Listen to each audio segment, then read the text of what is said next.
રાજ્યનું રાજકારણ ચારે દિશાથી ગરમાયું છે. ક્યાંક જૂથવાદ તો ક્યાંક જાતિવાદ. આ બધાની વચ્ચે એક એવો ફોટો સામે આવ્યો છે જેને લઈને સમગ્ર રાજ્યમાં તે ચર્ચાનો વિષય બન્યો છે. અને માત્ર ચર્ચાનો વિષય જ નહીં, પણ અમુક લોકો માટે ભવિષ્યમાં મુશ્કેલી સર્જાય તેવા એંધાણ દેખાઈ રહ્યા છે. આ ફોટો છે પાટીદાર અગ્રણી નેતાઓ ગોપાલ ઇટાલિયા, નિખિલ ડોંગા અને અલ્પેશ કથિરિયા. એક જ દિવસે આ ત્રણેયનું એક જ કાર્યક્રમમાં હાજર રહેવું કંઈક મોટા સંકેત આપે છે. ઇટાલિયા, ડોંગા અને કથિરિયાનો શું માસ્ટર પ્લાન છે અને કોના પર ભારી પડશે તેના વિશે જ આ વિડીયોમાં વિગતવાર વાત કરવી છે.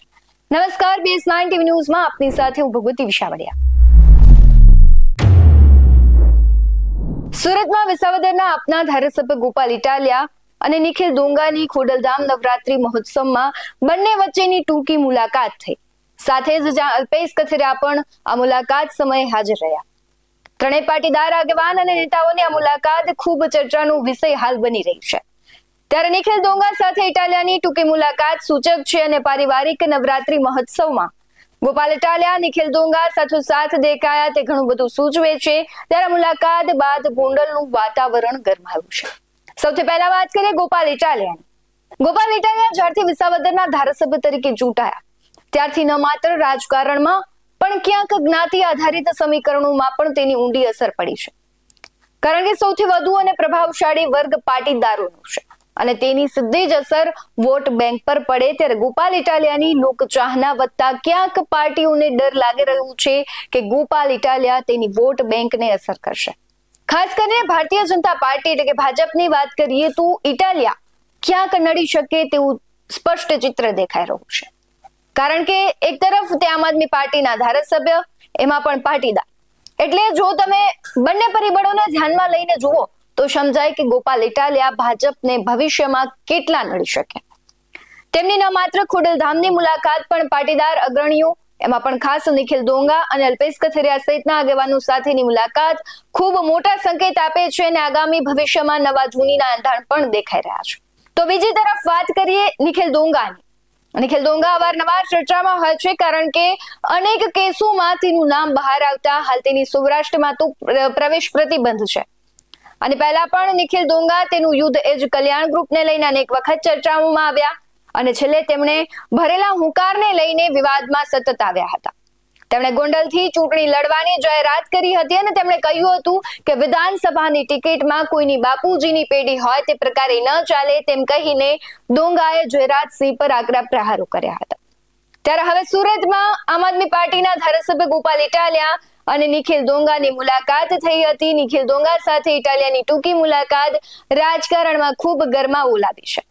અને વાત કરીએ અલ્પેશ કથિરિયાની, આમ તો તે ભાજપ સાથે જોડાયેલા છે પણ છેલ્લા ઘણા સમયથી તે ગોંડલમાં ચાલી રહેલી દરેક ઘટના પર ફોકસ કરી રહ્યા છે અને તેને લઈને વધુમાં તે ચર્ચાનો વિષય બન્યા છે.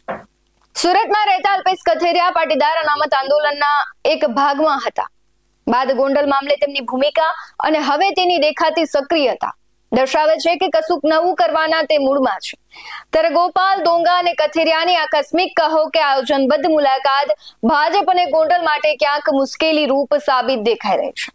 સૌરાષ્ટ્રમાં હાલ દિગ્ગજોના આટાફેરા વધ્યા છે. ભાજપ, કોંગ્રેસ અને આમ આદમી પાર્ટીના દિગ્ગજોએ ધામા નાખ્યા છે. ત્યારે સ્થાનિક સ્વરાજ્યની ચૂંટણી અને આગામી વિધાનસભા 2027ની ચૂંટણી અને આજથી જ દરેક પક્ષોએ તેના માટે કમર કસવાનું ચાલુ કર્યું છે. ત્યારે અમિત શાહ હોય અને જયેશ રાદડિયાનું શક્તિ પ્રદર્શન હોય, આ બધું જ એક જ સ્ટેજ પર ત્રણેય નેતાઓનું મળવું, આ બધી જ ઘટનાઓ છે તે ખૂબ મોટા સંકેતો આપી રહી છે. અને કઈ પાર્ટી છે તેને નુકસાન થશે, કઈ પાર્ટી છે તે લાભ લઈ જશે, કઈ પાર્ટી જ્ઞાતિ આધારિત સમીકરણો પર કામ કરશે તેવું સ્પષ્ટ અહીંયા દેખાઈ રહ્યું છે.